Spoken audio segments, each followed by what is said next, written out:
আসসালামু আলাইকুম। শীতের সিজন আসলে আমরা সবাই চেষ্টা করি একটু জলপাইয়ের আচার বানানো। আজকে আপনাদের জন্য আমি নিয়ে আসছি কিভাবে সারা বছর সংরক্ষণ করতে পারবেন এরকমের জলপাইয়ের আচার। সো হ্যালো ভিউয়ার্স, আসসালামু আলাইকুম। সবাই কেমন আছেন? আশা করছি সকলে অনেক বেশি ভালো আছেন। আমরাও আপনাদের দোয়া এবং আল্লাহর রহমতে অনেক ভালো আছি।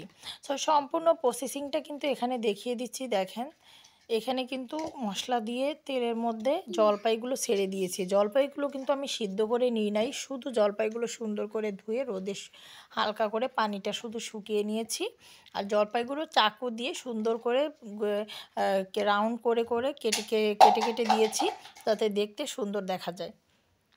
তো এইভাবে যদি আপনারা জলপাইয়ের আচার তৈরি করেন আমি যেভাবে দেখিয়ে দিচ্ছি, তাহলে সারা বছর আপনারা রোদে শুকানোর ঝামেলা ছাড়াই সংরক্ষণ করতে পারবেন। আর এই জলপাইয়ের আচারটা বানানোর সময় আমি এর মধ্যে সামান্য ভিনেগার দিয়ে দিয়েছিলাম। ভিনেগারটা দেওয়ার কারণে এটা প্রিজারভেটিভ হিসেবে কাজ করবে। এটা হচ্ছে আপনার জলপাইকে নষ্ট হওয়ার হাত থেকে রক্ষা করবে। আপনারা যারা এতক্ষণ পর্যন্ত আমার ভিডিওটি দেখছেন তাদেরকে একটি রিকোয়েস্ট করি, আমার ভিডিওটি যদি আপনাদের একটুখানি হলেও ভালো লেগে থাকে তাহলে অবশ্যই আমার ইউটিউব চ্যানেলটি সাবস্ক্রাইব করে দিবেন। আর যদি ফেসবুক থেকে দেখে থাকেন তাহলে অবশ্যই একটা ফলো দিয়ে যাবেন, লাইক করবেন, কমেন্ট করবেন এবং শেয়ার করবেন। আমার বানানো আচারটা কিন্তু আমার হাজব্যান্ড অনেক বেশি পছন্দ করে। আমার বিয়ের পর থেকে প্রতি বছরই এই আচারটা বানানো হয়। আর প্রতি বছর আচার বানানোর পরে এই আচার কিন্তু অনেককেই দেওয়া হয়। তো এই বছর আমি একটু কম করে বানিয়েছি। এইখানে যতটুকু দেখতে পাচ্ছেন 1 কেজি জলপাই আছে, 1 কেজি আচার এবার বানিয়ে নিব, এতেই হয়ে যাবে। সো দেখেন লাস্টের দিকে এসে কালারটা কত সুন্দর হয়েছে, জাস্ট কালারটা দেখেন। আর আমি কিন্তু এতে প্রতি বছর সরিষা বাটাটা দিই, এবছর দেইনি। সরিষা বাটা দিলে কেমন যেন আচারটা একটু তিতা তিতা লাগে, তার জন্য আমি সরিষা বাটাটা স্কিপ করছি।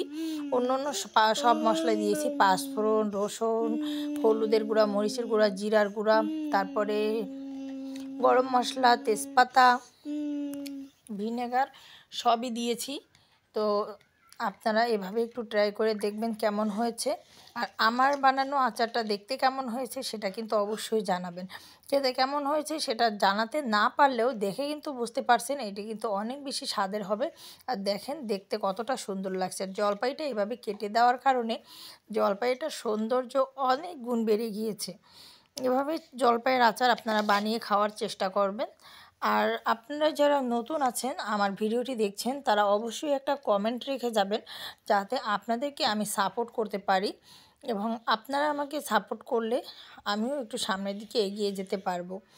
এরপরে আমি বাজার থেকে নিয়ে আসছিলাম একটি কাচের কৌটো, এটাতে করে আমি জলপাইয়ের আচারটা সংরক্ষণ করব। কাচের কৌটোতে রাখলে জলপাই অনেক দিন সংরক্ষণ করা যায়, সহজে এটাতে ফাঙ্গাস আক্রান্ত হয় না। তাই জন্য আমি কাচের কৌটোয় রাখছি। আর এটা যেহেতু আমি তেলের আচার বানিয়েছি, এটা কিন্তু টক মিষ্টি ঝাল হবে।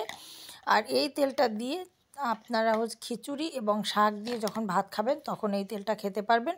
এটা অনেক বেশি সুস্বাদু হয়। এতক্ষণ কষ্ট করে আমার ভিডিওটি দেখার জন্য আপনাদেরকে অসংখ্য অসংখ্য ধন্যবাদ জানাই। পাশে থাকবেন। আল্লাহ হাফেজ।